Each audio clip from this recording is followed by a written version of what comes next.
Hey everybody, it's Mike from The Mike Wagner Show. If you like The Mike Wagner Show and you want to make your own podcast, well, let me tell you about Anchor. First of all, it's free. Secondly, there's creation tools that allow you to record and edit your podcast right from your phone or computer. You can also add any song from Spotify directly to your episodes. The possibilities are endless. Anchor will distribute your podcast for you. You can be heard on Spotify, Apple Podcasts, many more. You can also make money from your podcast with no minimum listenership. It's everything you need to make a podcast in one place. So download the free Anchor app or go to Anchor FM to get started. This edition of The Mike Wagner Show is brought to you by Picture This Photo Books, where remembering is the key ingredient. How beautiful your mother looked at her wedding, and even more so at yours. And who doesn't miss Grandma's meatballs? The holidays are coming. What better time to give a gift of remembrance that makes you laugh and cry all at the same time? Whatever gift of Grandma's recipes, or just because, those smiles and tears will melt your heart. Call Karen Shaw at 646-798-0809 or visit picturethisphotobooks.com. Mention the Mike Wagner Show and get 10% off your first order. Picture This Photo Books, bringing your memories back to life. They're whimsical, casual, or formal, and always uniquely you. The Mike Wagner Show is powered by Sonic Web Studios. If you're looking to start or upgrade your online presence, visit www.sonicwebstudios.com for all of your online needs. Call 1-800-303-3960 or visit us online at www.sonicwebstudios.com to get started today. Mention the Mike Wagner Show and get 20% off your project. Sonic Web Studios. Take your image to the next level. Hey everybody, it's Mike from The Mike Wagner Show. It's time to give a shout out to our official sponsor of The Mike Wagner Show, international award-winning author Mian Mohsen Zia. If you love fast-paced mysteries, then you'll love Missing by Mian Mohsen Zia. Available on Amazon in paperback and ebook. Missing is fast-paced and intriguing with an unforgettable twist. It takes place in 4 countries with 2 strangers and 1 target where truth is an illusion and those you love will be the first to go missing. It's available in paperback and ebook on Amazon. Missing by Mian Mohsen Zia has garnered great reviews and is even loved by Hollywood celebrities including Joanna Cassidy, Forbes Riley, and many others. So grab your copy today. Order Missing by Mian Mohsen Zia, now available at Amazon. It's now time for the Mike Wagner Show, powered by Sonic Web Studios. Visit online at sonicwebstudios.com for all your needs. The Mike Wagner Show can be heard on Spreaker, Spotify, iHeartRadio, YouTube, iTunes, Anchor FM, Radio Public, and themikewagnershow.com. Mike brings you great guests and interesting people from all across the globe. So sit back, relax, and enjoy another great episode of the Mike Wagner Show.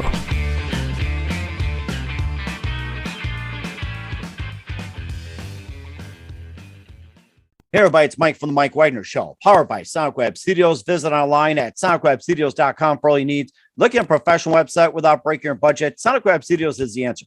Sonic Web Studios offers fast, affordable custom web designs that blow the competition away. Call today, 1-800-303-3960. That's 1-800-303-3960. Or email to support@sonicwebstudios.com. Mention the Mike Wagner Show, get 20% off your first project. Sonic Web Studios, take your image to the next level. Also, time to give official shout out to our official sponsor of the Mike Wagner Show, international warring author Mian Mohsen Zia. If you love fast-paced mysteries, you'll love Missing by Mian Mohsen Zia, available on Amazon in paperback and ebook.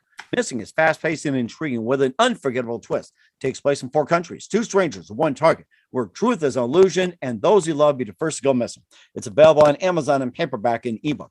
Missing by Mian Mohsen Zia has garnered great reviews and evil evidence endorsed by Hollywood celebrities, including Joanna Cassidy, Forbes Riley, and many others. So grab your copy today for Goes Missing by Mian Mohsen Zia, available on Amazon. Also, the Mike Wagner Show is brought to you by Picture This Photo Books, where remembering is the key ingredient. How beautiful your mother looked at a wedding, and even more so at yours.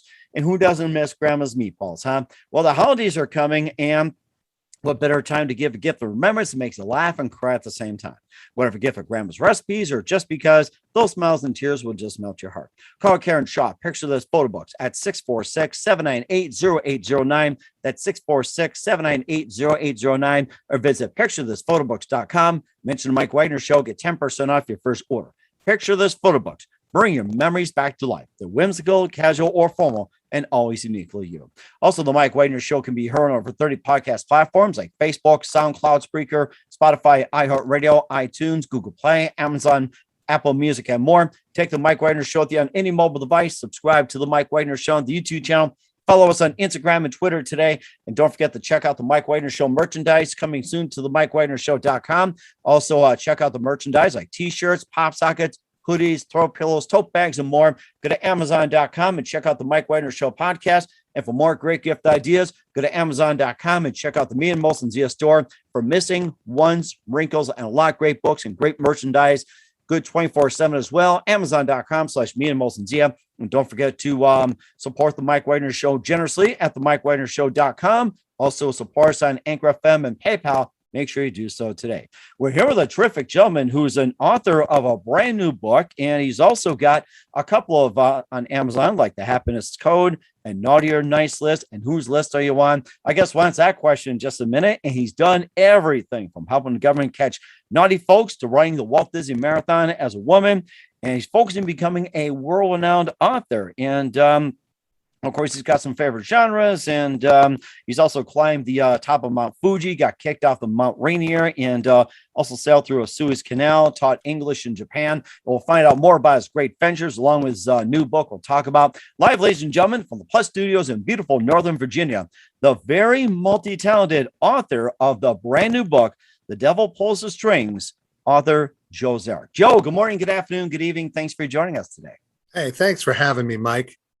Well, it's great to have you on board, too. And, of course, before we talk about the books that you've written, like the Happiness Code, Naughty or Nice, whose list you're on, you've done just about everything possible, like helping the government catch bad guys, to running the Walt Disney Marathon as a woman. And you also have climbed the top of Mount Fuji, got kicked off of Mount Rainier, and you also sailed through a Suez Canal and taught English in Japan. And, before we got started, what else have you done and what haven't you done? I guess that's my question. Oh, I'm your typical, veteran, served 2 decades in the Navy around the globe, both Persian Gulf War, Cold War, and been all around. And, even in the Persian Gulf, hunted pirates, did a little bit of everything. Been stationed all over. Yeah, it's been a fantastic career, but transitioned and moved on to different government agencies and continuing that work. So I'm behind the scenes guy, worked FBI, other locations too. And it's been a real fun career. Mm-hmm. And it sounds like a fun career too. And tell us how you first got started in your career. You talked about being a veteran, and how'd you first get started?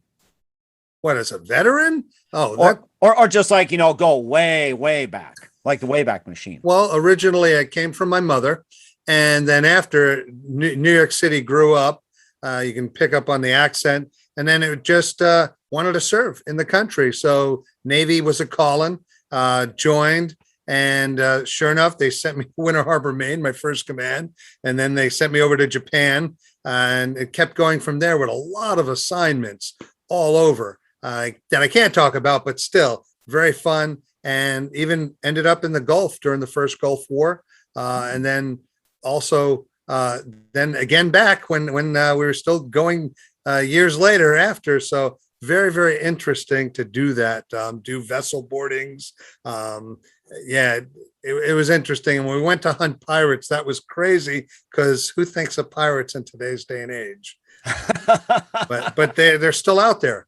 Mm-hmm. And of course, it's not the Pirates of the Caribbean type, folks. So don't think of Johnny Depp as a pirate. It's like you'll probably be shocked or probably have a heart attack when you see an actual pirate guy. So we're giving you a heads up. You are correct. Yes. Well, I do have a lot of gold with me, and I'm going to take this with here. So, yeah, we watch all the Pirates of the Caribbean movies too, as you could tell. So, and of course, just the things you've done as well too. That you were helping the government catch the bad guys and running Walt Disney Marathon as a woman. And how'd you tell us about that story? How you come up with the idea? So I did not. I ran the marathon successfully as a biological male. However, on their website, they listed me as successfully completing the marathon as a 44-year-old woman. So I thought that was funny, and I didn't want to change it. And then I called my mom and asked what other secrets she was keeping from me. Oh my gosh, that's something. I don't know if I can finish a marathon almost like in Mickey Mouse time here. So we just have that. And of course, you also climbed Mount Fuji and you got kicked off of Mount Rainier. And tell us about the story about Mount Rainier. So Mount Rainier is fantastic. When you go, you can go in a day, and there's Camp Muir Station where you sleep. That's about 10,500 feet up. But when we got up there, our group, there were ranger came in to kick us off because there were avalanche warnings. Oh, I see. But we were right to the top almost, and we were like begging him, just let us go. He didn't see us, but no, got kicked off, and I haven't been back. But someday I would love to go back and finish climbing, because that's an amazing mountain. Because 8 to 10,000 feet, there's snow all around you, and it's just fantastic. And you can still be in shorts, so it's awesome. It's a fantastic place in Washington State. Huh. It sounds like it too. And, since we're on subject of mountain climbing, and what are some of the other mountains you've climbed, and what do you plan on climbing? Well, I always wanted to climb the tallest mountains in the world, but I'm older now.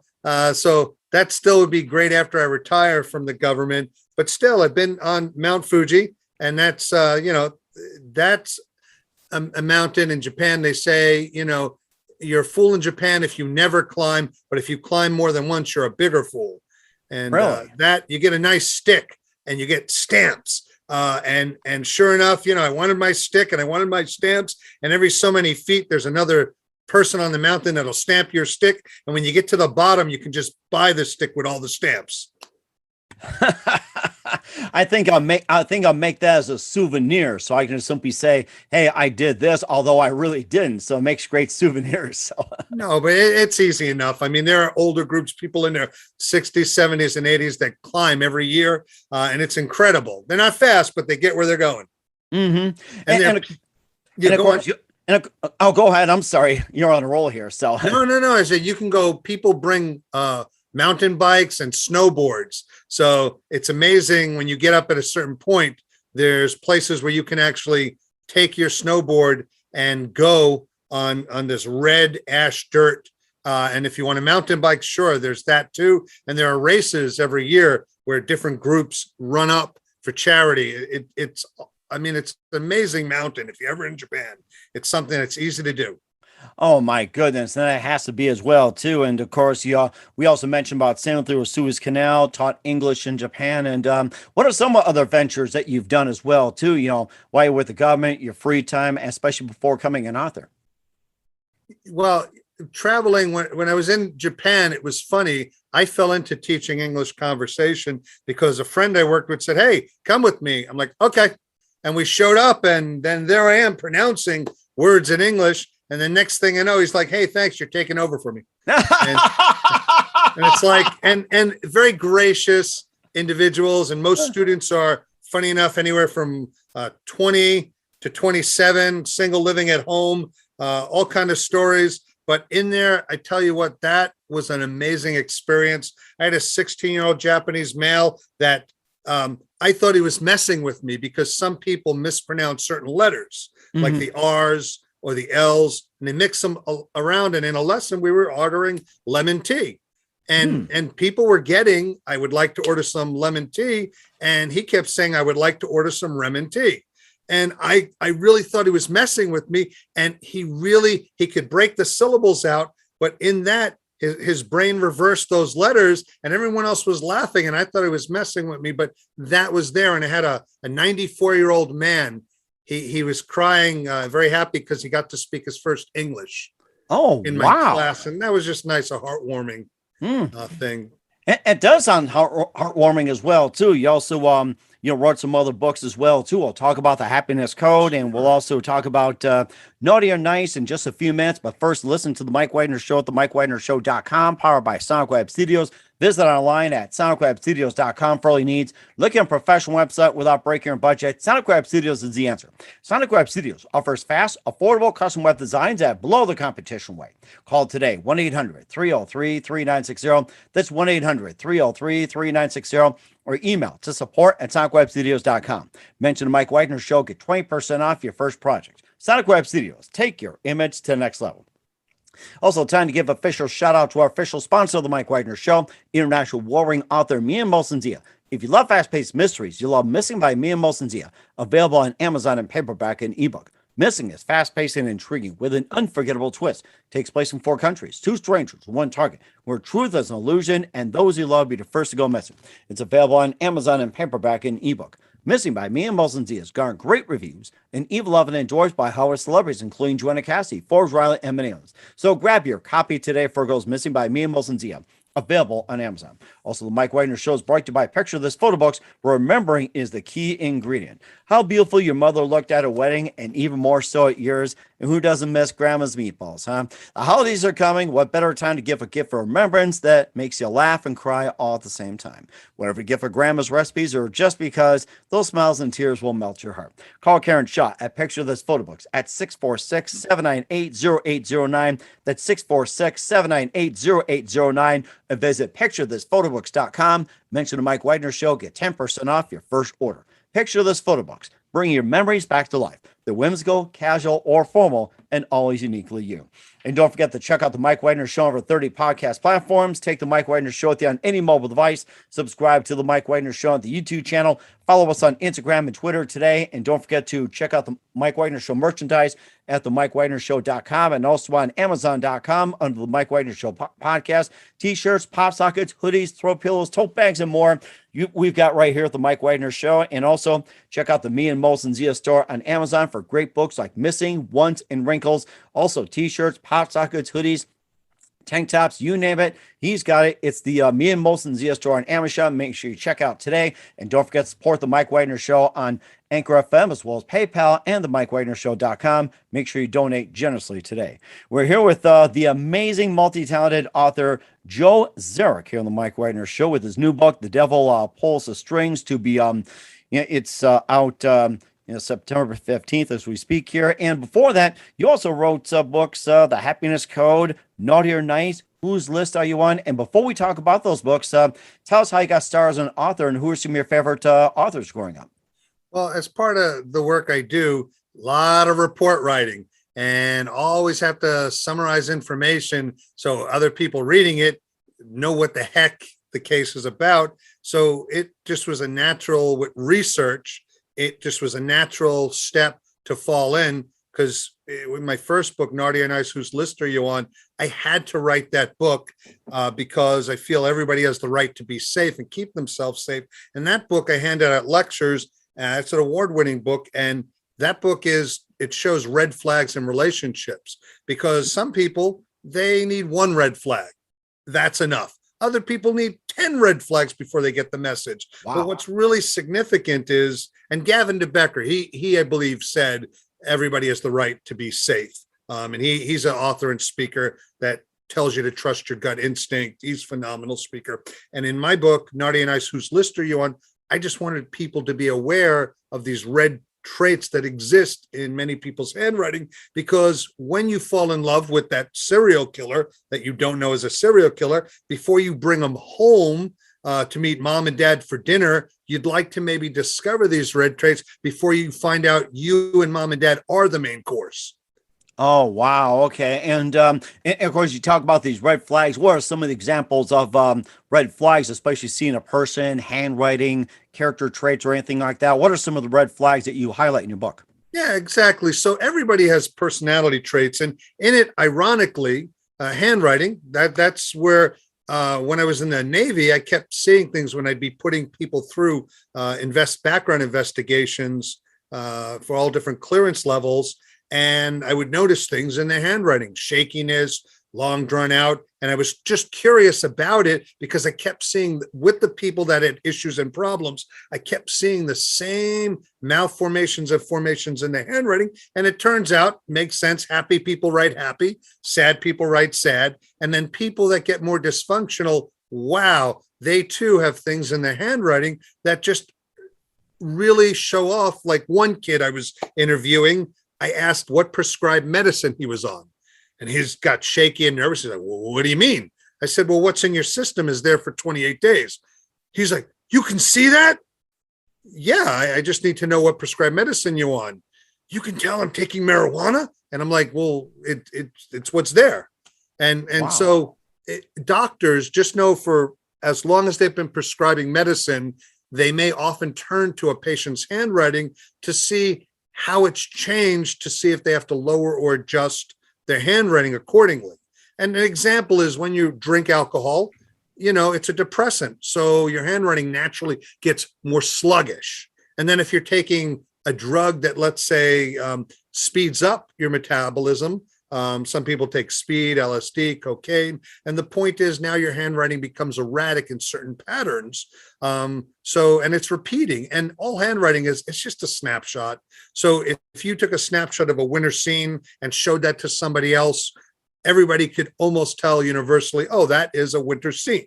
And when you take a person and ask them to write something down, you're taking a snapshot of the person. So it shows, all emotional traits. It shows their physical trauma. I was at a trade show for cardiologists, and one of the cardiologists who came up, her friend had said, show the handwriting. And she scribbled words down for me. And I looked at that, and I didn't have a magnifying glass, but I said, oh, you had trauma in your midsection. And she got nervous, said, no, I didn't. And her friend is like, tell him. And it turns out the person had lost a baby, a child recently. And that shows up in your handwriting. It's just an absence of a V space. It looks really odd, but it stands out when you know. But I've also interviewed people and talked with people who it doesn't just show the negative or bad. I had one person that I was at another show for pharmacological convention down in Orlando. And this person, I came up and I said, wow, are you religious, or do you have something to do with the church or something? And he was a pastor, and all his people behind him was. And what was interesting in his handwriting, he drew his handwriting as if it looked like an angel with wings wrapped around. And that's what his image. So when we draw pictograms.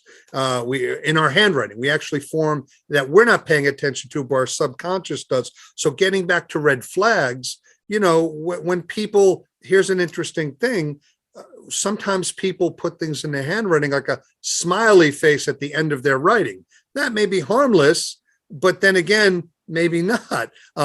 Thomas Cain, he's an individual that's locked away that won't get out, and he has some of the most evil handwriting, and all these traits, these things that would be a red flag you'd want to look at. But simple red flags are stubbornness, and what's relevant, more important than even a specific trait, is you're with somebody and you're always bumping heads. And in a relationship, you just want to know why they do what they do, whether they know it or not, just so you can work with them better. So imagine if you both could see what you guys bump your heads, and you could learn and then see each thing, the perspective from the person. An example is someone who's high speed with somebody who is super slow, and they're on an assembly line together or in a team. Well, the person who's high speed will end up killing the person who's really slow. And I'm just joking, but because that's a conflict. But knowing that if you were a supervisor or a team lead, you wouldn't put people on together. But even still, when I worked at the FBI, I wasn't a special agent, but I worked with a lot of special agents and counseled them. And they would give me cases, always shoving them in my face, just asking for clarification. And there'd be things where they couldn't catch the person to reveal information because they weren't asking better questions. And you can see in writing, there's a field called statement analysis where you see deception in writing. And it's very important. Secret Service has a course that they teach for this, but that's just showing in where we speak when we lie or deceptive, we change the words we use. So if in a murder, there's a person, we'll say military, and he does kill someone and you want the facts, well, military people and law enforcement use certain verbiage when they speak, and they call their weapon, and it's holstered, it's secure. But when they take it out, now they may be firing a specific 9mm, a 45. And when you're talking to people, just by having them write out, let's say, example, you have 3 people you believe stole from your cash register. You don't know who did it, but if you just ask them to write how the circumstance happened, the facts, then you will see in the handwriting where deception appears with spaces, vagueness in numbers, and then you can now ask better questions when you go back to ask people. One guy, we were doing a case, he lot of money disappeared under his watch. Wanted to know where it went. He wasn't talking, but it seems he really loved motorcycles and he loved blondes with rather a big chest. And so, funny enough, somebody was assigned with blonde hair and a big chest and who happened to like motorcycles too. And he shared a lot of information that allowed him to be put away. But then there are other people too, where people just have a naughty side and they have a panache for holding hands with the wrong type of people. And they travel to locations around the world where there are houses of prostitution. And we've had people, one case, and it was a tragic case, but there was a employee who was aggressive and the agents wanted to know what the heck. And they showed me the case file and I said, oh, well, and they showed me two handwritings. Oh. This person it was a couple and the male had punched and kicked the female in the stomach and it caused her to abort her baby. Oh my gosh. And yeah, that was a tragic story, but funny enough, in the handwriting, it showed that the person had a proclivity for violence and he had certain buttons and she was an opposite, like opposites attract to trigger those reactions. And when I explained these facts, the agents hadn't shared the facts, but I was saying, oh, in these circumstances, this person could be violent and he could strike out. And in this person, they trigger these results. And then the agent told me more of the facts and they just needed better questions. And it's amazing. Those are the things that handwriting can and do tell. I had a psychologist overhearing a conversation on a plane, funny enough, to a conference in Denver, and she shoved her case file in my face. And she was stymied. She says, look, I'm really stymied. I'm sorry to bother you, but I have this patient and they've been with me about 8 weeks and I don't know if they're telling the truth about being suicidal. And I had looked at the handwriting. And I said, yeah, they don't believe anything you're saying. You really need to put them on a watch and make sure that they were really insecure. These were the things showing in the handwriting and to approach. And then I gave what would be a case history of the person. And the psychologist got like a little angry in her face. And I'm like, what's wrong, doc? And she says, that assessment you just gave, staring at the case and going through the handwriting, took me 8 weeks to arrive at. Really? And so what the benefit is when you see certain triggers. So for examples of happy people writing upward, John Kennedy, president, he had the highest enthusiasm in his hand. And just a quick note for people, and I could do this to you if you want on your show, sure. Analyze your handwriting. Okay. Real simple. You can write on the piece of paper. Okay. Just write this. You ready? Yes. I know. Okay. Said the purple people eater. Okay. Now, do you want this in cursive or in block? Either way, cursive is fine. Okay, let me see. I'm a warning right now. I'm a pretty sloppy that's okay. handwriter, but I'll go ahead. So I know. I know. Said the purple people eater. Said the purple people eater. Okay. You and your silly monkey. You and your silly monkey. Don't go home to the zoo. Don't go home. Oh, don't go home to the zoo. Oh, don't go home to the zoo. Okay. And then sign your name anywhere under there. And then you can hold it up to the screen. I'll keep it nice and social and polite. So any of your own business is your own business. But for entertainment purposes, I can share some things about you. And I don't know you. So hey, here. All right, here we go. Can you see this okay? Whoops, let me Oh yeah, hold on. Okay, that's a little bit closer. Okay. How's that? So let's see. Okay. Just looking at that. You get attention drawn to you, whether you ask for it or not. Definitely. Wow. You could have been a prosecutor because you can hold your own in a heated discussion, sir. That is awesome. A prosecutor? Oh my gosh. Well, defender, prosecutor, but you can hold your own in a heated discussion Wow. And there's more stuff, but you pulled the paper away. But the point is, very quickly, there's a lot of things that you can see. And when you're doing a bigger assessment, profiling, you get information. So what's relevant is, if you were doing therapy, here's the significance for therapists using handwriting in their practices. You on a platter get to see things.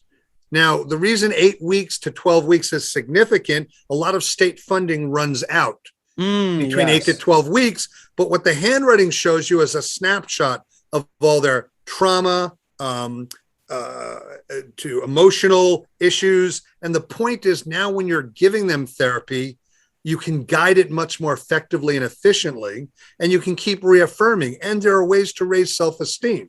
Even the letter T that you draw, even though your letter T. Okay. If you think of your arms and your shoulders. Okay. Where are your arms? Are they at your ankles? That would be silly. Are they at your waist? No, that would still be silly, but they're on your shoulders. And your arms, you form a natural T. Now, I can't stand up, but you're forming a natural T, and that's pretty high. So what's relevant about the T bar, where you cross, there are over 112 traits. You can put your arms down now, but the most important thing is, where you cross the letter T is significant. So when it's in the middle of the length of the character, you're very practical. You hit all your goals. But the great part is, as you rise up, and John F. Kennedy, which I referenced before, highest enthusiasm, a dreamer, he takes all his T's, and he, at the top of the letter, be it small, lowercase, or uppercase, he always crosses the T at the very top.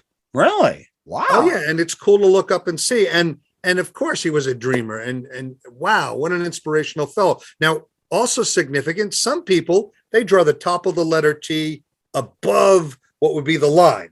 So you're above. The problem is, now you're a true dreamer, but you don't ever hit your goals. Mm-hmm.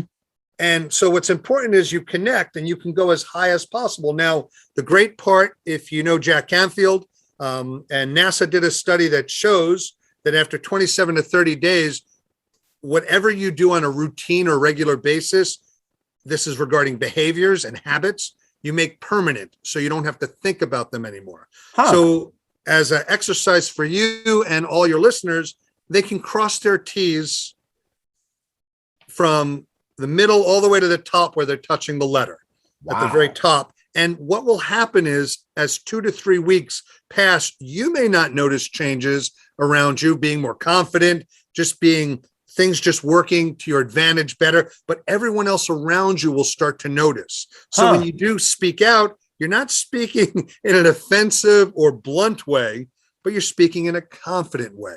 And it's simple. Now, I did community service at a library, and I met a person who overheard me looking at people's handwriting, and he said, "Could I show you some of my handwriting?" And I said, "Sure."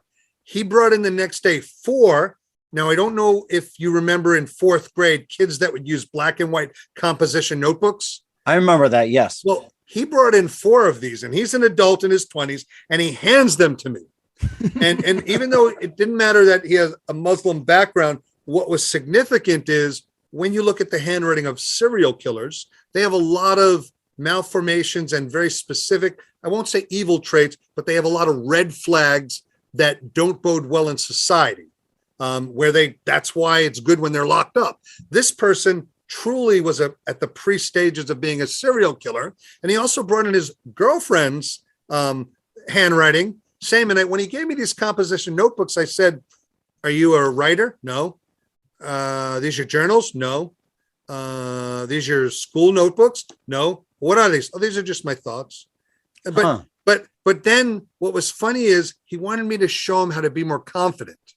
And I refused to do that. Now, I did give him a contact number for a psychotherapist in his area, because I always carry with me, typically, I have 3 numbers of area therapists when I'm traveling through an area, because when I meet people who are suicidal, when I meet people who could benefit from some type of help, I don't call them out on what's wrong with them at all, but I just let them know, when people are suicidal, you can actually ask them, "Do you want to talk about how you're feeling?" That's really interesting. Very interesting. All right, we're here with author Joel Zarek here on the Mike Wagner Show, and we're talking. You're back. Okay, we had some technical difficulties here on the Mike Wagner Show. We apologize to our listeners, and also the fact that we were just talking about serial killers and with some of the handwriting and everything, and hopefully a serial killer didn't get in and try to interrupt our recording. So I just hope they didn't break in like that. So like naughty, naughty, naughty. So. But to recap, I don't know where we got cut off, but I did get the individual who he definitely could be a future serial killer. I got him into counseling, but it was scary that he kept coming up to me to hand me his handwriting, saying, "All right, what do you see now? What do you see now? What do you see now?" I mean, literally every 10 to 15 minutes, very obsessive compulsive. And with serial killers, not all of them are the same, but he had definitely an interest and love for harming small animals, lighting fires, doing damage to self and other people. And it was incredible to see all of that in his handwriting. But the one thing that I got cut off, so I don't know if you heard, but I refused to show him how to raise his self-confidence. Like, although I touched upon that on your show to raise the T-bar, I don't want to have confident serial killers running around. Oh, that makes sense. You're right. And I was also thinking about this too before we got cut off. You talk about handwriting analysts and everything else. And do you also offer that as a service too? It's just like when you show me this here and I'm like really surprised. And, this is how I've always written. And my daughter kind of likes write this too. Say your show business and everything like that. And do you also offer handwriting analysis as well? I do, but it's more, I get still folks in law enforcement, different agencies still reach out to me because, again, I'm also a court qualified document examiner in state and federal court. Totally different. That's using forensics and science to look at documents that are manipulated and changed. Doesn't use handwriting at all. It's two different fields. For this, the only benefit is it just clues you in to information. And what you do with that information is what's significant. And when you have a case that you haven't been able to close in 2 years, but now you're given the information that allows you to ask better questions.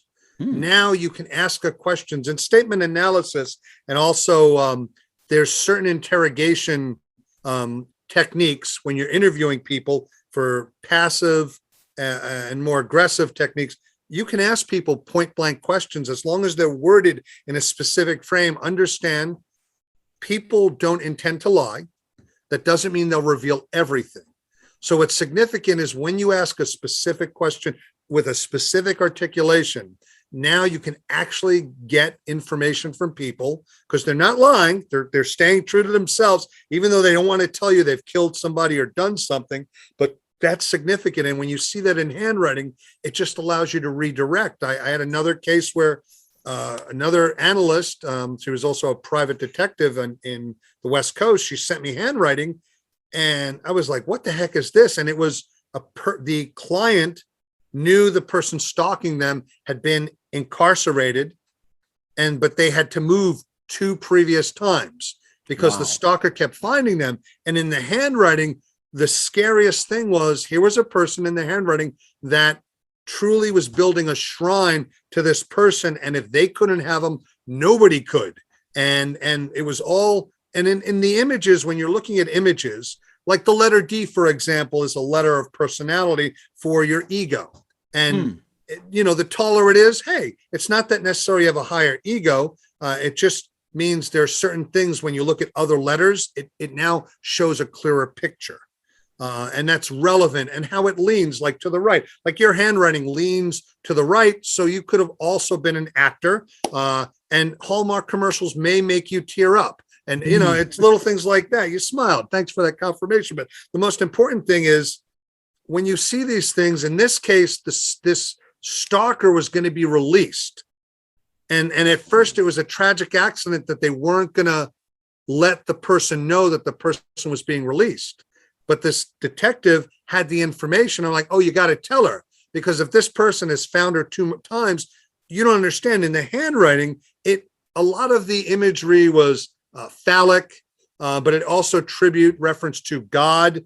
And it was like as scary as and macabre as could be, with just the images and the pictograms that were manifesting in their handwriting that told a completely different picture. So when you're pointed out to images of what would be a guillotine, Wow. in handwriting, or there are figures that people are drawing, and in Chinese writing, a lot of that is a pictogram language written, where what is the word for car? It actually looks like the front grille, which used to be an ox cart, and you have all these things that can transpose. And in our modern handwriting, even though you learn a handwriting system, you put your own quirks, idiosyncrasies in there, and that's where you now subconsciously just start putting in imagery. And it's significant. Again, it's relevant when you're simply trying to ascertain certain information quickly.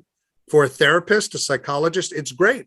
You get on a platter all the emotional issues and turmoil the person's going through to redirect counseling. When you're in a scene, and no, the FBI doesn't use handwriting analysis to find things. It just was a habit I picked up in the Navy. And then sure, I went through a 3-year program to get, qualified and certified. But even still, what's relevant is when you're trying to just get to the bottom of certain information and it cuts through all the fluff, that's the benefit to it. Now, for fun, in a show like this, yeah, people could give a phrase. They can get 3 to 5 things that are entertaining, humorous, even shocking, naughty if you have their spouse or a mate next to them and they stand behind the spouse or mate, and everything you're saying, the spouse or mate is confirming with nods and smiles. It's true. And it's amazing. So that, and I didn't mean to derail the whole thing, but it is an amazing thing. And that's why I wrote Naughty or Nice, whose list are you on? Because I wanted to hand it out at lectures, because again, I just wanted people to be safe, because again, you may need one red flag to go, yep, okay, that person, da-da. Or you may actually need 10 red flags because you're just not naive, but you know what? You need that validation on that depth before you're willing to commit to say, yes, that person is naughty. Many organizations have what are called golden childs, or people that just, it's not that they walk on water, but they can do no wrong. And we've all known people like that. And even though, wow, there are folks that are just doing the worst of the worst, making their organizations look bad, somehow they just keep, swimming in. It's like, wow. And then when you can no longer hide or cover up their mistakes, and this is people, could be from murderers or people doing big fraud, or just people, they get drunk and run into a lot of people in their car and you can't cover it anymore. Then the organizations are like, oh, that guy's always been trouble. When I was at the FBI, this was an actual case. There was a person who, it was bad enough he kept having alcohol incidents, but he decided to have chicken wings, drink alcohol, and then got stopped with an open container of alcohol by a state trooper. And in his handwriting, it was really significant. And the process, all we do is qualify if a person can have a background investigation and a security clearance, and if they can go through the security process or not. So he passed that, but the bigger trigger was he was going to be an agent in the open public. And because he hadn't gone through a rehabilitation program, the concern was he's just truly a loaded gun going into the public. And even though he cleared security, and I was like, we need to have a policy that at least gets people into counseling. So, all the money we invested in them, hey, we're doing some good. Well, shoot to about 4 months later in the news, there's a person who was assigned to one of the government agencies in DC. They ended up running down while intoxicated a 14-year-old and took their life. And we can't take the life back.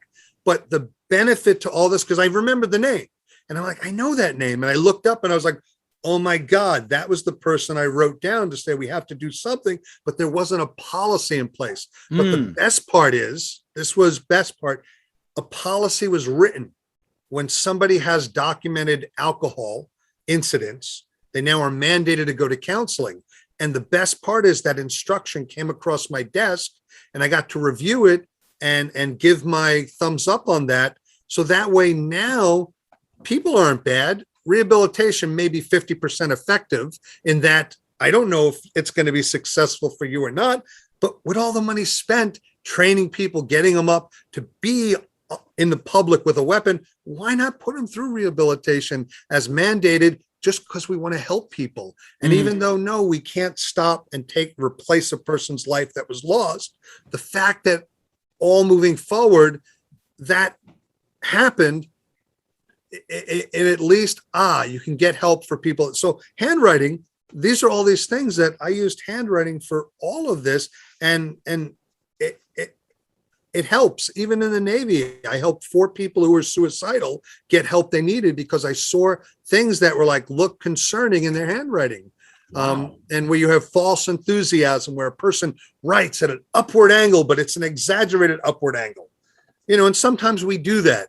Anyway, but there were other things too, where they had many things that had depression, which again, now handwriting is going at a downward angle. And it's not just word to say, oh, that means depression. No, that you look at a lot of things. But when you look at all these things, and self-esteem was really low on that person. I had one person, I was stationed with, and I asked, have you told anybody what you're feeling? And he knew exactly what I meant. And he says, no, but I'd like to talk to someone. And I got him into help, and nice. It was great. And so those are good wins. And that's why I wrote the book, just to hand it out at lectures. And for handwriting, I've done events where I've literally stood for 8 hours and people are coming through, and I'm doing it for, whatever I've been brought in to analyze handwriting for. But it's great that I'm able to help people and on a high speed. But that's, I've moved on where I do that to help agents and other friends, but it's not my main focus now. Writing is. And of course, speaking of writing as well, too. And of course, Naughty or Nice, whose list are you on? It's not Christmas, guys. If in case you're wondering, that's very obvious and made clear by author Joe Zarek here on the Mike Wagner Show. This brings us to another book, which is called The Happiness Code. And of course, everybody's looking to be happy. And tell us more about that book. So this is a great thing. Ray Brim, he's a best-selling author. I think he has 11 bestsellers now. He invited me to be one of the co-authors on The Happiness Code. It's a bestseller. It launched March 30th. And the great thing is all the authors write their happiness hacks, all the things that they do that help bring happiness into their own lives. And for I call them happiness hacks, but it's whatever you do, technique, tip that allows you to make your life better. Like really, my first happiness hack, it comes from Buddha, but you make the choice to be happy. And when you make that choice, just to be aware that, I want to be happy.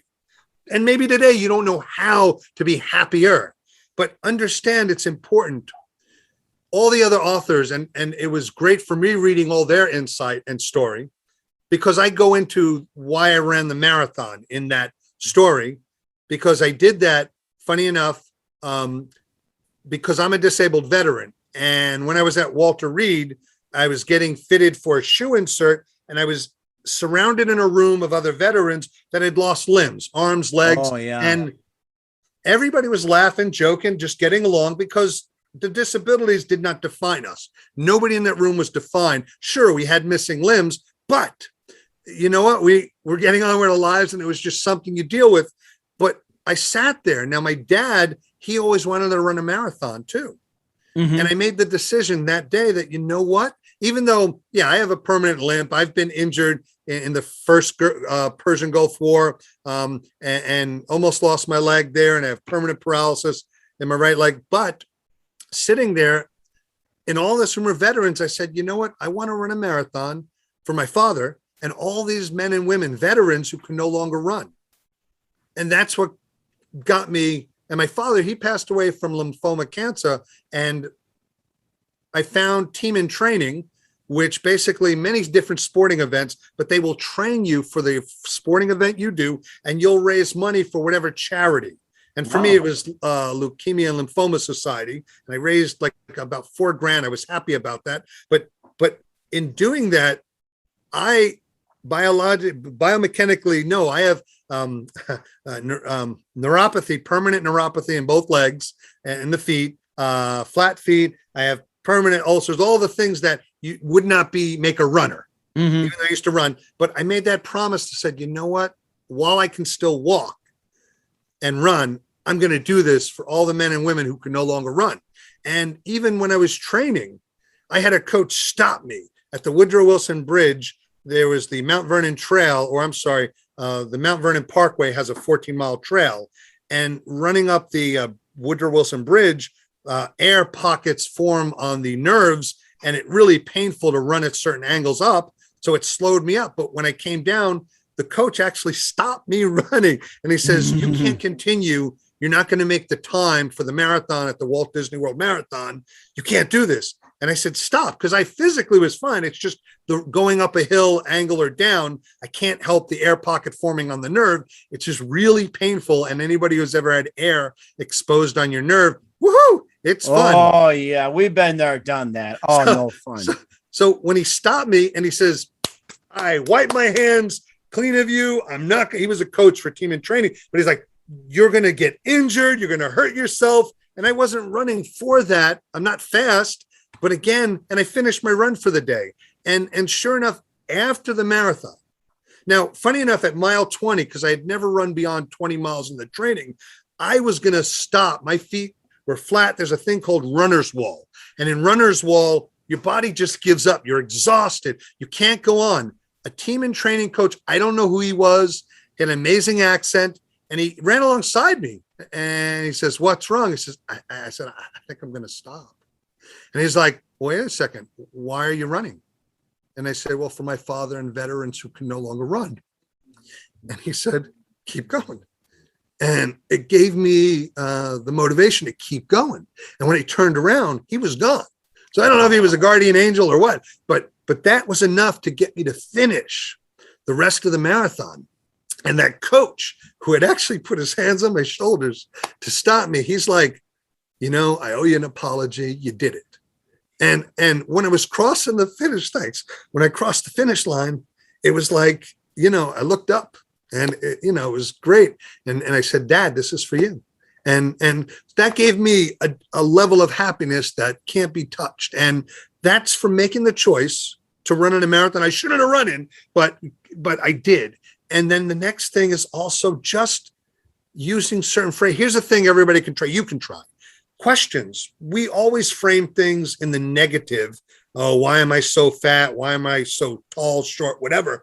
But you can use questions and phrase them in a positive way to elicit a positive change. So I want you to ask out loud this question. Why am I happy? Why am I happy? Now, on the sides of your lip, they started to turn up. And here's why. Our subconscious takes in information, garbage in, garbage out. It doesn't care what you feed it. Now, most of the times we're feeding negative information, and our subconscious is a great computer. It says, oh, okay, you said this. I will prove you are right. So interesting. Say, why am I happy? What happens is your subconscious, I will prove that. And that's why our smile starts to curl up, because we're not even thinking about it. It's almost an instantaneous reaction. So that's important to use phrases like that. And another phrase that I want you to say is just the phrase, I am enough. It's just a phrase, I am enough. And to add to this, now, if you go longer and you said, well, okay, that's great. You can tape on your bathroom mirror. You can tape on your ceiling where you sleep or someplace you visually see those two phrases. Why am I happy? I am enough. And when you wake up, say it, repeat it, think it, look at it. And right before you go to bed, do that again. Wow, amazing. And now I have my third happiness hack I'll share with you, because I have a whole list, but I'll just share the third one. The other thing people can do, which I found great, is everybody has something they believe in bigger than themselves. Mm-hmm. It may be God, it may be Muhammad, it may be Buddha, it may be Jesus, it may be universe, source, whatever for each person is different. But you can write a letter of gratitude for all the things you have. And here's the best part about this letter. When you're writing, dear universe, dear God, dear Muhammad, dear Jesus, dear Buddha, thank you. And now all the things you want to have in your life in the future. Maybe you want a great relationship and be closer to your children. And just writing, dear, universe, dear spirit, dear God, thank you for the beautiful relationship I have with my wife. Thank you for being able to have a smooth communication with my children. Thank you for having more money in my bank account where I have peace of mind. Thank you for having a platform on the internet with multiple channels, whatever the point is. And then when you sign your letter, you're just signing it 3, thank you, thank you, thank you, and you sign your name. Now, the same thing like those phrases of I am enough and why am I happy? You read your letter out loud. You don't have to do it next to your spouse, significant other, kids, but in a place you can see or read it. When you wake up, read it. And it could be any number of goals for finance, things that you'd like to be thankful for in a future sense. Why? Because your brain can also be triggered and trained for future events.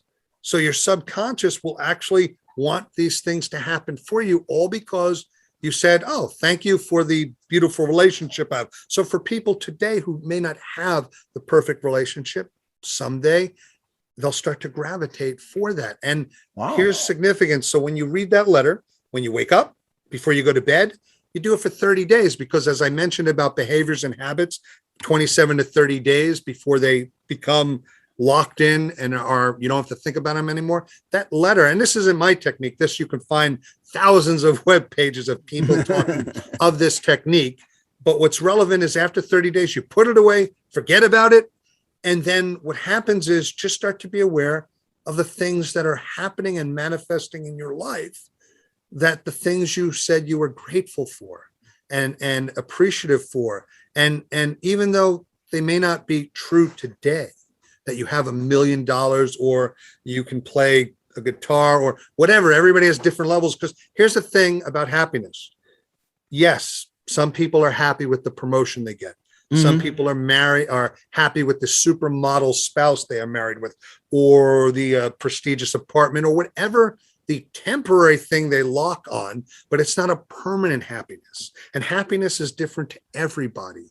But what is significant of the things that do make you happy, and you can think back to a time when you were younger and what made you happiest, and you can relive that today.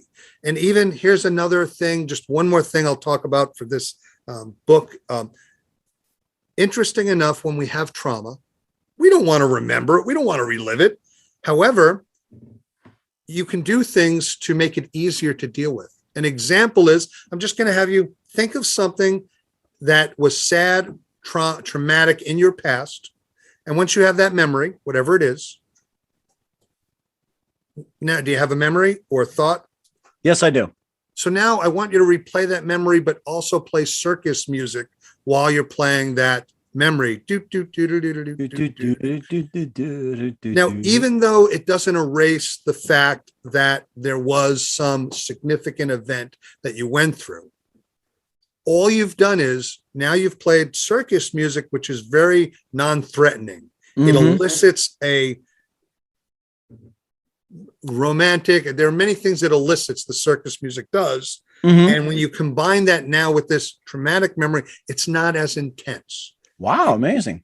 Well, it's so many things about the brain is phenomenal and amazing that you can do ready stuff. But just the I am enough on a mirror, reading that every day is the most powerful gift, and the choice to be happy and all the things I've shared about happiness. The other authors also share their happiness hacks. So that's what's amazing. And I thank Ray Brem for inviting me to co-author that book with him and other authors, because everybody had phenomenal things that they share that they do from all exercises, all things. Oh my gosh, that's so amazing. I learned a lot from you, Joe. I mean, you're just absolutely terrific. It's like, I love when people analyze my handwriting. You did such a great job. And where can we find Naughty or Nice? Whose list are you on? And The Happiness Code at? Where can we find those books? So Naughty or Nice, whose list are you on, gets handed out at lectures. So when I'm doing lectures on behaviors, red flags, sure, I hand it out because people are typically paying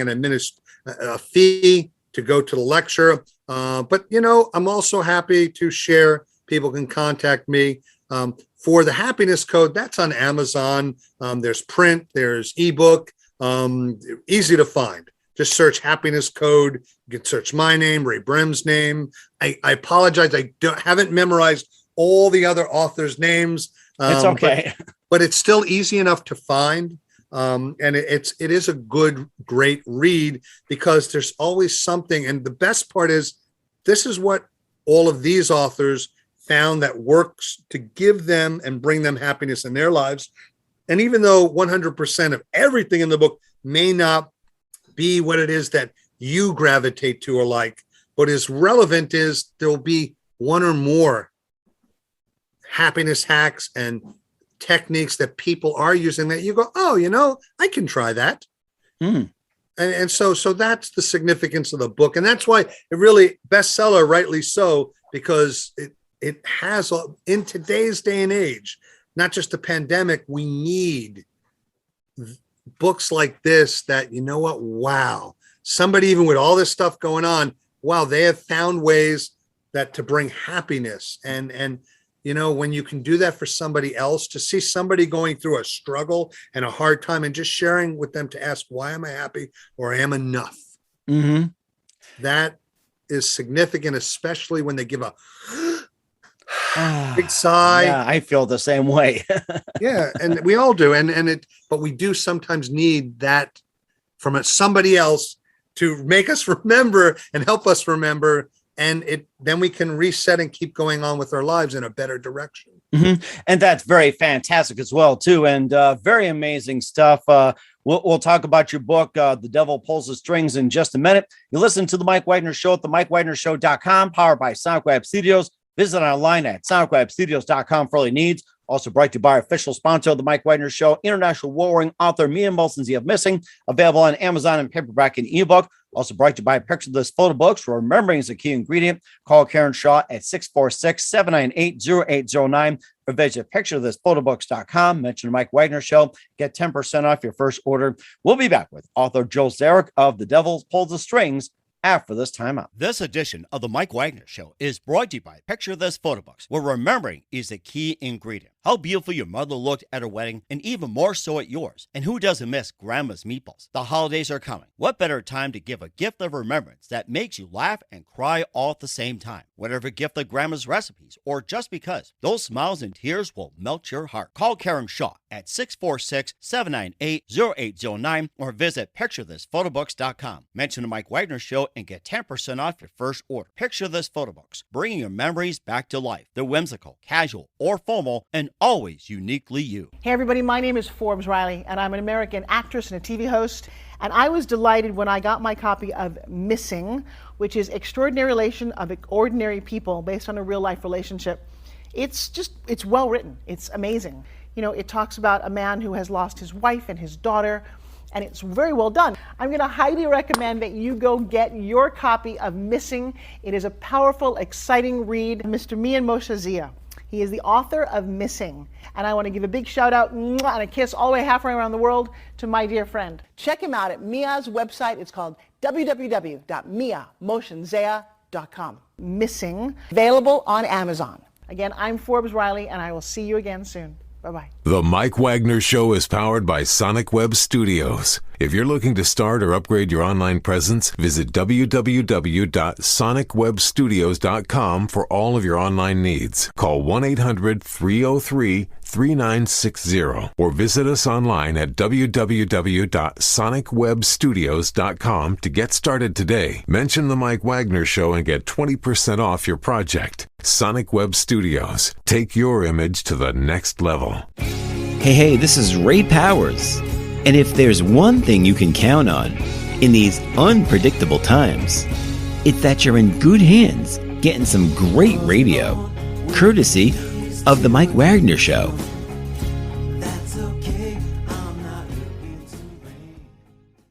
We're back with author Joel Zarek of The Devil Pulls the Strings here on the Mike Wagner Show. We talked about his amazing career, doing everything from helping the government catch the bad guys, running in the Walt Disney Marathon, and also his books, A Happiness Code, or Naughty or Nice, and just a lot of great stuff. Now let's get to the book that That's out September 15th as well, too. The Devil Pulls the Strings. And tell us more about the book. And I guess the question is, can one haunted musician outplay the supernatural to save New York City? So here's the great thing. Best way to sum up the book, it's where time travel, twisted history, secret societies, and one haunted musician collide. Real simple. The character, the main that we follow through his eyes, first person perspective, is Boone Daniels, and he almost kills his best friend who's in a band. And he's in a hospital. He's like, look, you got to fill in for me. The band set. And the guy's never been out of Wentzville, Missouri. And he's like, whoa, I can't go out of there, because he has other issues. He has debilitating panic attacks. He has guilt. Why? When he was 6, his family was attacked by a horrific monster, an evil spirit called a Wendigo. And that he's left with this debilitating panic attacks because anytime he sleeps, anytime he's in dark enclosed spaces, the Wendigo appears and it continues coming after him. So he has scars, scrapes, bruises all over his body. And now his friends asked him to go to New York. And he's like, I've never been out of Wentzville. I've never been anywhere. Will that thing follow me? Will that thing harm other people? But this person helped him out, got him his first job out of all places. Wentzville, Missouri is where the St. Louis Renaissance Festival is. Oh my gosh. Or Renaissance Fair. And many people in small towns by Ren fairs, they all end up invariably working at the Ren fair in some capacity because it's income, it's work. And Boone Daniels, just like his best friend Flynn Michaels, he became a Ren fair knight. And it was during a joust where he almost killed his best friend. Oh my. Yeah, but also, his friend in the band, the Village Idiots, he asked him, he said, my set, go to New York. So, of course, he has to keep a promise because Flynn was always there for him. But when he steps out of the cab, he catches sheet music from Paganini, because here's a good question, a segue. Niccolo Paganini, born in 1782, is recognized as the world's greatest violinist, and he was the world's first rock star of the violin world. And rumor has it, his mother gave his soul to the devil so Paganini would be the world's greatest violinist. Oh, wow. Amazing. Imagine a world where this was true. Then you would be immersed in The Devil Pulls the Strings. Oh, I see. Okay. When you think about Devil's Soul and the Soul of the Violin, makes me think of Devil Went Down to Georgia, Charlie Daniels. That's the first association I had with it. And thank you for that association. And in that, so Boone steps out of a cab. Sure enough, he hears a commotion up above in townhomes in New York City. He catches falling sheet music. He sees Paganini's name. And then this beautiful girl holding a violin case with her head buried in a cell phone barrels into him. Next thing you know, all of a sudden, the contact he's supposed to meet, Professor Stone, his body smashes into the pavement next to them. Oh, my God. And then men with guns appear in Professor Stone's doorway. They start firing at Boone and the girl, saying, get the music.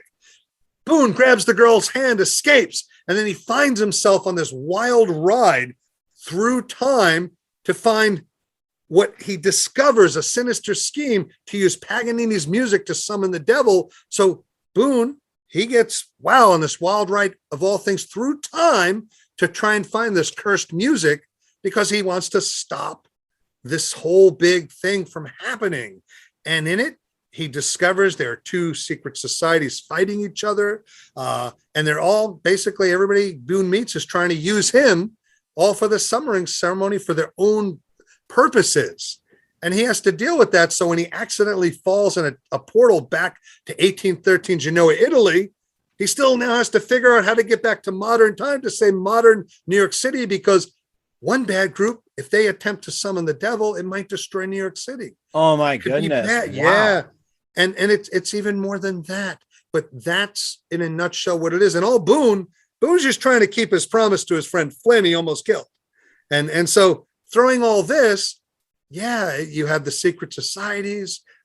You have a crazed immortal that also is in the mix, and even the mother of all witches, Baba Yaga. So oh my gosh, all these things are thrown in, and it's not a story that stops to smell the roses. It reads and plays just like a movie on the big screen or a TV screen. A lot of action, just things going on, and the characters, yes, are well developed. From the love interest to all the helper mentors to the different characters Boone meets. And from reviews, the book has already won a Literary Titan Award. Oh, wow. And it's gotten 5-star awards from Clarion, from Chanticleer, Literary Titans, and Book Viral. And it's also gotten almost 40 other reviews from different sources that all give varying reviews. But the greatest thing were people who said it was just like I was there following the characters, loved the banter between, the protagonist Boone and the love interest Sapphire, and just seeing their banter and sarcasm, because for this character, he has 3 days before all of this happens. So he's on a wild ride himself because he's a small town musician. And oh my gosh, coming up against the secret societies, which he's never heard of secret societies. He couldn't believe any of this fantastical world. And it's just nonstop. So for people who, again, love time travel, twisted history, and when secret societies collide, they're going to love this book. And it really is. Ironically, I wrote it as an epic fantasy adventure. 2 reviewers classified it as an urban fantasy because it ticks all the marks of urban fantasy, and that's fine. I'm okay with that. But it's still, I wanted to honor the hero's journey. I grew up on books. I don't know what books you grew up when you were reading when you were young, but did you ever read J.R. Tolkien or any big fantasy? And I did too. Lord of the Rings, and there was also The Hobbit, and I think there's another along those lines, Lion, Witch, and the Wardrobe. Yeah. C.S. Lewis, one of my favorites. Amazing. Yeah. So with that, in this book, I had to write it, and it's my first fiction. The other books are nonfiction, but in this one, I wanted to honor the hero's journey. But I grew up on bedtime stories with Slavic mythology and, funny enough, tales of the mother of all witches, Baba Yaga. And one thing I wanted to do was the hero's journey, but also infuse Slavic mythology and the many faces of Baba Yaga, because what is seen most often in movies, books, video games is a 2-dimensional figure of Baba Yaga. And that's fine. But she's so much more than that, because in all the stories, when you go throughout many cultures around the globe and world, not just Hansel and Gretel as being a start to a Baba Yaga story, but all these cultures have Yaga in the name with an old woman, be it an old crone or a babushka, an old village woman. And Baba Yaga, she can be seen, yes, as she is, or as a trio of sisters, or any number of supernatural beings. But she controls the weather, and she can help the hero. She can be an antagonist, a mentor, a helper. And even if the hero completes the quest, yes, she may eat him at the end. But the point is, she's many faces. And to infuse that, and the reason why it works is, again, all the old stories, bedtime stories, myths that we grew up on, all taught moral lessons. And my book really is about hope, because that's the biggest message I want to give to people, because all the characters are dysfunctional in this story. All of them have issues. The main character, he has debilitating panic attacks. No. And when he's in close spaces, these happen, and then the Wendigo appears. So he has to deal with that. And then he almost killed his best friend. So all that guilt that's inside of him, and his parents disappearing when he was 6.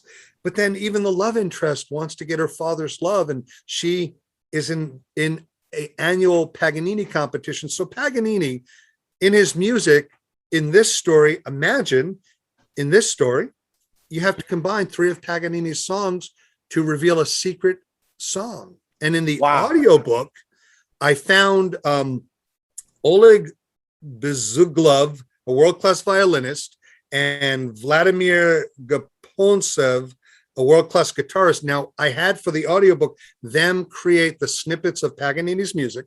Now, he's over 160 years since Paganini's been around, so there's no copyright issues. But I had them do both the violin version, because the love interest plays the violin, and Boone Daniels plays the guitar and electric guitar. So they did the snippets for the music, but they also did the secret sonata. Wow. Amazing. So this whole thing is just that, and it's just a wild ride. So in that, honoring the hero's journey, and the hero's journey is nothing more, for those that don't know, it's you have a normal life, and then all of a sudden you're thrust in a world that is not yours. And you now have to do some major epic tale, be it save your town, save your city, save the world. And that's what it is. And it's high stakes. So that is everything on a platter. And it's just, there is a series potential. And you mentioned The Lion, the Witch, and the Wardrobe. And Bonnie Solomon, the producer of the Chronicles of Narnia, she told me when she said, wow, this would make a great series because it's so comprehensive. And I hadn't thought of that. But I was like, well, thank you, because it's Bonnie Solomon. and she's also been involved in Shrek and City of Embers, and just like, whoa. And it was very nice that she said that. But there are future books in the work of the different characters in this book. So they'll have their own standalone book, but it'll still be the series that continues, just because if you know the Dresden Files by Jim Butcher, it's on TV, but it's also an amazing written series about a Chicago detective that's also a wizard. So people who were reviewing, who happen to know Jim Butcher and his series, they were like, oh my God, your humor is so similar to the Dresden Files. And the character is just that. He's a detective and he's also a wizard, and he goes through in a normal life, but there's also magic. And the comedy is wow, very superb. And it just, you'd have to read the books to understand. But that was a compliment that someone was comparing me to Jim Butcher, because just whoa. And he has a very prolific, many books that he's written. So I'm catching up with my 3. That's so amazing. And I was just going to say, this is like the librarians meet the magicians. That's what it sounds like.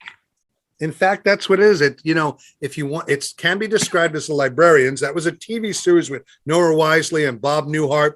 And in it, they were a good secret society, just safeguarding magical items. And funny enough, the good secret society in my book, that's what they're doing too.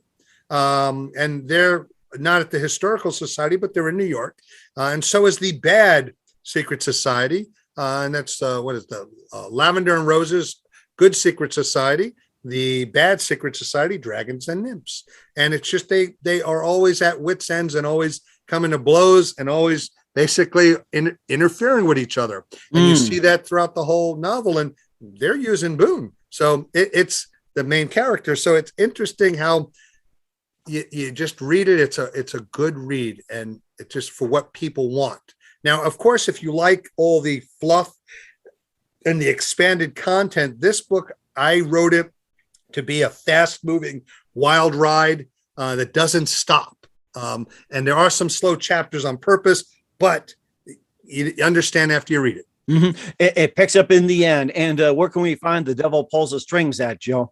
You can find it for pre-sales for the ebook on Amazon, Ingram Sparks, Barnes & Noble. And then on the 15th, it goes where you can actually get the print and ebook then. Right now, it's just pre-orders.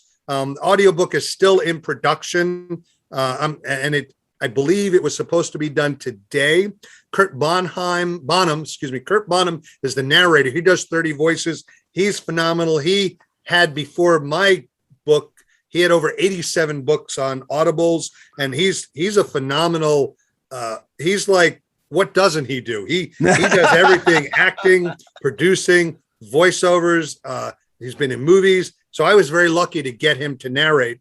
And just like all the people, the audiobook's being done by Proteo Voices, and they just finished.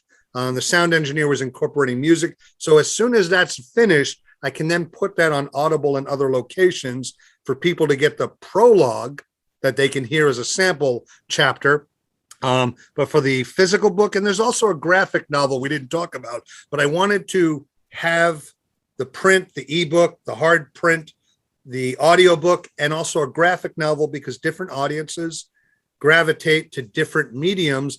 And funny enough, I kept getting told this is great for a young audience, even though I wrote it for an adult audience, because there are people dying in the book. It's not intended per se, but because so many people told me these were the kind of books they read when they were 12, 13, I can't discount. I'm like, okay, great. I'm glad I wasn't open to that, because a contact is going splat. The body is crashing in front of you. And in the graphic novel, it's rather graphic.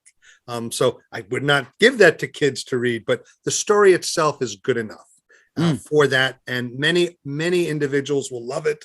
And the worst criticism I actually got, which I'm fine with, a person said there are no LGBT plus characters in the book. That's what they were disappointed about. It's a bromance. It's a guy keeping a promise to his friend, and it's a high-speed race. There just was no time. Even looking back, going, well, where could I even introduce characters? This particular story, this particular book, there just wasn't any place to do that. A future book, hey, maybe. But again, write what you know. And, I'm from New York, and I actually went to every place that the character goes because I wanted to step out of a cab. And I wanted to see at this townhome, what does the protagonist see? What do I see? And funny enough, I describe the smell. Now, New York City is very clean, can be, but at the corner of this block was a Japanese restaurant, and they hadn't picked up the trash that yet. Oh my gosh. There was a whole combination of smells of puke, dog urine, and other smells. And the character's like, whoa. And out at the front steps where he sees lavender and roses, because that's one of the societies.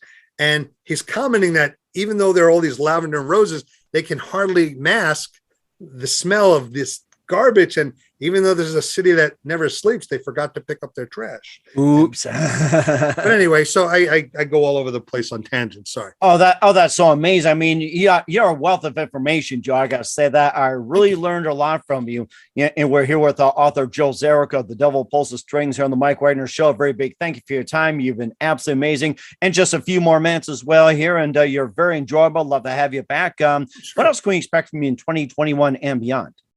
Well, again, the getting the book for audiobook is significant. The graphic novel, hey, I'm just going to say for all you authors out there that want to do a graphic novel, if you're an American, it's okay to stick with American companies because you may encounter a language barrier. There are many professionals around the world, but if you're not from a specific culture or know another language, you get interesting results when you give your material to books. Examples are drivers on the wrong side of the car, characters reading the wrong food where you're talking about gyros, but in the scene they've drawn hamburgers. But for future projects, I'm working full time. I do 14 to 16-hour days, still catching naughty folk. So unfortunately, that takes up most of my time. So the fact I got to write a book, and I spent 2.5 years researching the book before I wrote, took 10 months to get the first draft, but then almost 5 years doing the revisions with my line-by-line editor who cut 42,000 words and to make it a better, tight read. But now, as soon as this done and the promotions are done, I can finally start writing the next book in the series and then the next book. So and I have my blog. So there are people who can go onto my website to see my blog for just my musings, and on the Facebook group as well. But yeah, I'll be writing the next set of books. That's so amazing. We're certainly looking forward to it, Joe. I just can't wait. And who do you consider biggest influence in your career? You know what? Funny enough, I can go from Stephen King, and he has on Writing Well, an amazing book that just cuts to the chase on what makes a great author. There's George R.R. Martin for Fire and Ice and what we've seen, the Game of Thrones series. And it was crazy to see some of his writing style as I was writing this book. Whoa, I couldn't believe that there was certain formatting that I was doing. And I'm like, wait a second, I'm reading George R.R. Martin's book and I wrote something similar. Wow, that's awesome. A bigger influence also Margie Lawson. Margie Lawson, a psychologist and a best-selling author, she teaches using edits and emotions in writing to amp up your writing. So I dedicated this book, The Devil Pulls the String, to her because what I learned from her and her master classes and all her courses was how to write better, how to communicate better in my own voice. Because what she does is she shows you, okay, look, you need to have a visceral reaction when you write. And you also have to have internal physical actions, and you have to have a thought going on in your mind, and you have to show, not use the tired cliches, which we're all guilty of. And she shared and showed all of that to me. And because of that, when I was in a master class, immersion class, everyone else was best-selling authors, all female, all Regency novels and historical fictions. And I was very humbled because I didn't even have a book then, but the fact that I was there, and when we were crafting sentences, I got the whole room to go, ooh. Ooh, and I can feel it. So to get that, like, from that validation from a room full, one woman, she was going to hit 25 bestsellers that year. I was very humbled to be in that company with Margie Lawson, and she just inspires you to raise up your writing. So for authors, Stephen King, Douglas Adams, George R. R. Martin. I grew up with so many people, science fiction, Terry Pratchett. I mean, I can go on and on with all the authors, but for Margie Lawson, for writing, she is how I give credit to why my writing became significantly better than it was. And have so much further to go. It's a very humbling experience when you write and you never stop learning. So for all the authors out there, just, yes, take classes, find mentors, find writing groups, find beta readers if you can't afford editors. Yes, use editors if you can and can budget for them. But goodness, get out there and then don't just publish your stuff. Let somebody else see it. And don't worry about people stealing your stuff. You don't have to do that. Great ideas are a dime a dozen. It's the execution in your own words, but finding a way to effectively communicate in your own words, to really share and show the story in your words. Yeah, that makes all the difference in the world. So thank you, Margie Lawson, for that. That's so amazing as well, too. We thank you as well, too. And what's the best advice you can give to anybody at this point? Oh, well, again, remember, tell yourself every day when you wake up and go to bed, I am enough. Ask yourself every now and again, why am I happy? Make the choice to be happy. And when you want to step out to do other things in your lives, you may not have had that support, but know that you can, but you have to start somewhere. So make the choice and then pursue. Except serial killers, no, don't make those choices. But for everyone else, I want everybody to know that they are enough. And they just remember to say, I am enough. And that's very important as well, too. Once again, we're with author Joe Zarek of The Devil Pulls the Strings on the Mike Wagner Show. Joe, a very big thank you for your time. You've been absolutely amazing. Learned a lot from you. Looking forward to having you again soon. Do us a favor, keep us up to date. Love you have back on 2021. Don't forget to keep in touch. Once again, tell us about your upcoming projects, what's your website, how do people contact, where can people purchase or check out your books? Yeah, again, JW Zarek is the website. There are links. You can go to Amazon, any of the Amazon pages around the globe, any other country, Barnes & Noble, Ingram Sparks, and if you run into problems, you can contact me right on my website. My Facebook group, easy to find me. Just search, you will find me. LinkedIn, I'm all over the place, for better or for worse. We certainly will do so. Once again, Joe, a very big thank you for your time. You've been absolutely amazing. Looking forward to having you again soon. Do us a favor, keep us up to date. Love you back in 2021 and beyond. Don't forget to keep in touch. You've been absolutely amazing and terrific, and we definitely wish you all the best. Thank you, Mike Wagner. Picture this photo books, where remembering is the key ingredient. Preserving memories, keeping the memories of your loved ones alive, as they reach in and touch your heart. How beautiful your mother looked at her wedding, and even more so at yours. The holidays are coming. What better time to give a gift of remembrance that makes you laugh and cry all at the same time? Whether it's a gift of past holidays, grandma's recipes, long ago moments, or just because. Those smiles and tears will melt your heart. Call Karen Shaw at 646-798-0809. Once again, that's 646-798-0809. Or visit picturethisphotobooks.com.